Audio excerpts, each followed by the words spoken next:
Hello, America. Blaze Guy Blaster here, and welcome back to another episode of What Did I Just Watch?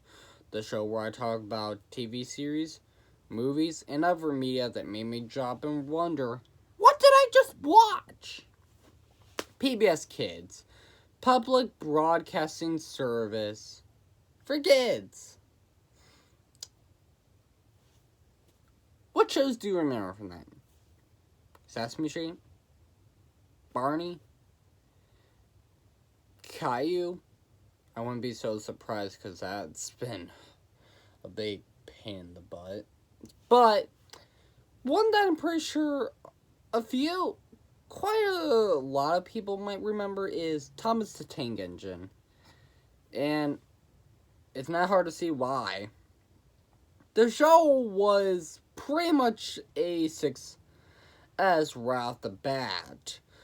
About our lovely blue-colored train, Thomas, with not only like the stop-motion real-life train series, then he got a CGI one in a series of movies.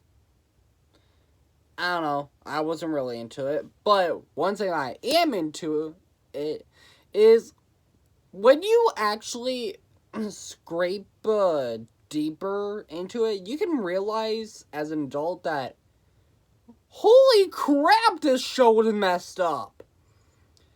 Cause that's what our subject for today's video is going to be. Just how much of a horror story is this show?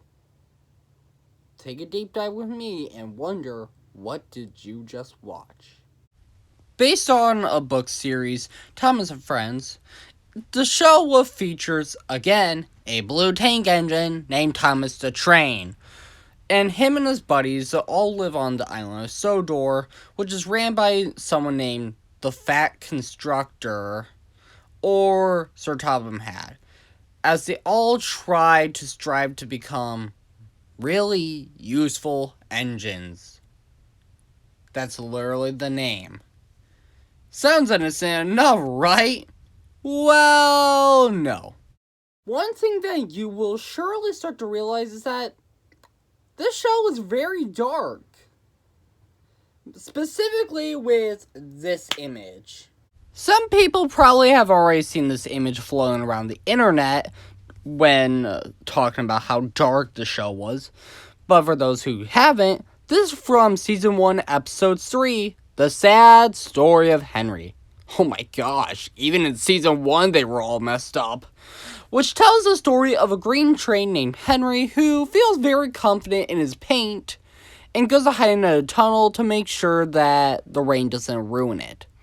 However, when the gang can't pull him out afterwards, not even the fat bloke himself, and not even Thomas apparently, here's what they decide to do. I'm too lazy to ask other trains to also help Thomas pull you out, so I'm just gonna do this decision. Me and my big belly decided we're just gonna leave you in there to die. We're gonna brick you up and make sure you can never leave, not even if you want to. What?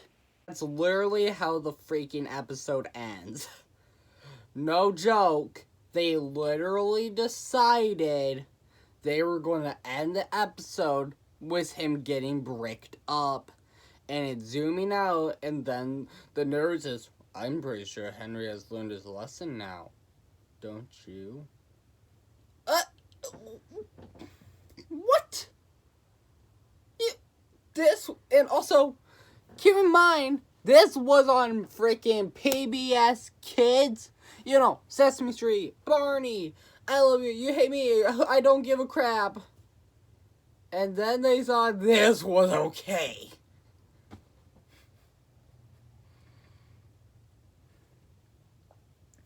Now, some people say that, oh yeah, this was just a two-parter episode, then on the second part they released him.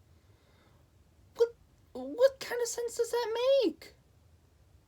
You could have just ended with him breaking out. You could have ended with Thomas coming in the middle of the night to rescue him. I don't give a crap. But no, That must be traumatizing for a child to watch the first part but never hear of the second part. PBS Kids!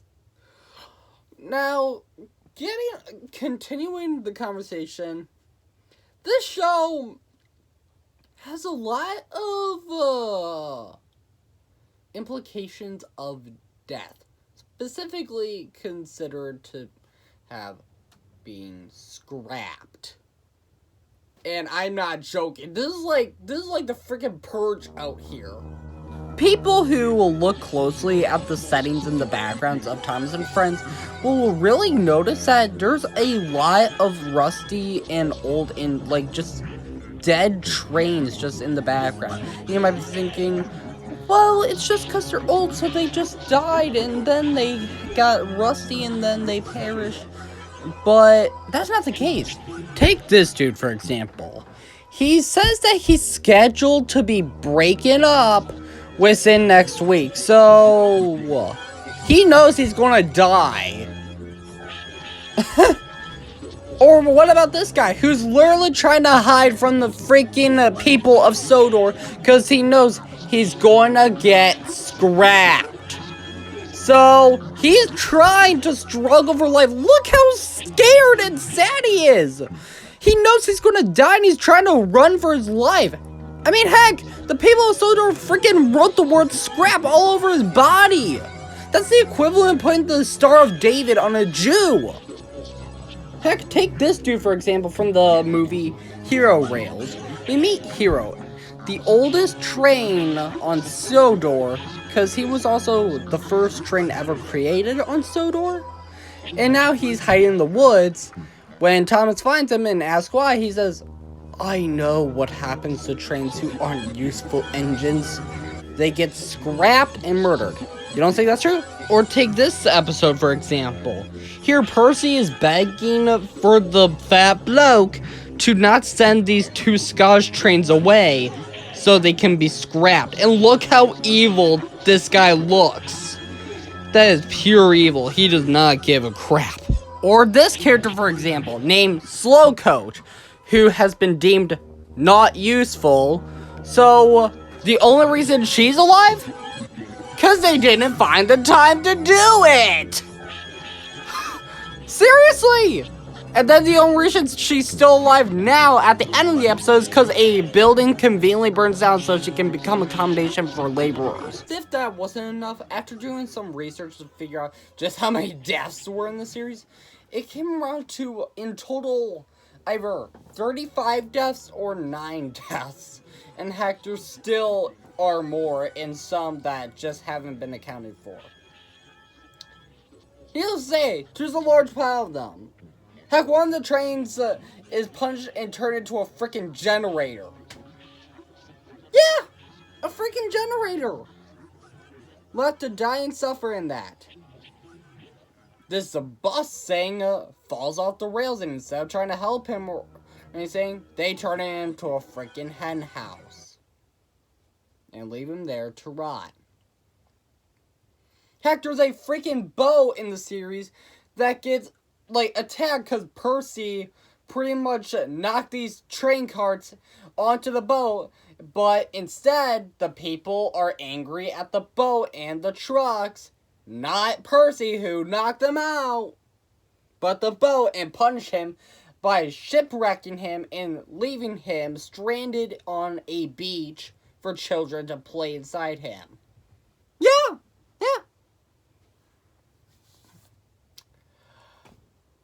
Do you really need any other information?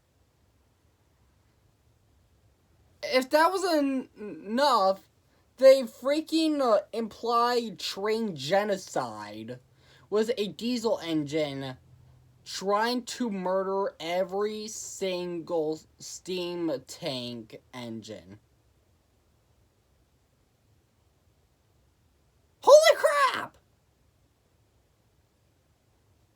That wraps up today's video. If you like what you saw, leave a like and subscribe. Thanks very much for watching, and I hope I made you wonder, what did I just watch?